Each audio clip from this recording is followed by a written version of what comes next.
চাঁদপুরে প্রস্রাবের কথা বলে পুলিশের পাহারা ফাঁকি দিয়ে পালিয়ে গেছেন চুরির মামলার এক আসামি। শুক্রবার সন্ধ্যা 7:30টায় চাঁদপুর 250 শয্যা বিশিষ্ট হাসপাতালে এই ঘটনা ঘটে। ওই আসামির নাম ইসমে আজম খান ওরফে সোহাগ। তিনি চাঁদপুর শহরের বাসিন্দা। পুলিশ জানায় 22 জানুয়ারি সকালে শহরের বিষ্ণুদী মাদ্রাসা রোড এলাকায় জনতার হাতে চোর সন্দেহে আটক ও মারধরের শিকার হন ইসমে আজম খান। খবর পেয়ে ঘটনাস্থলে পৌঁছে তাকে উদ্ধার করে পুলিশ। পরে তাকে চাঁদপুর সদর মডেল থানায় নিয়ে আসা হয় এবং মামলা করা হয়। আহত অবস্থায় তাকে চিকিৎসার জন্য হাসপাতালে ভর্তি করা হয়।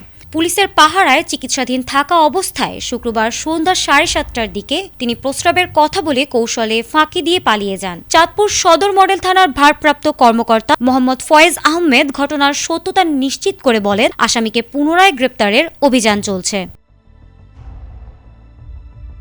Desk report, ATN Bangla.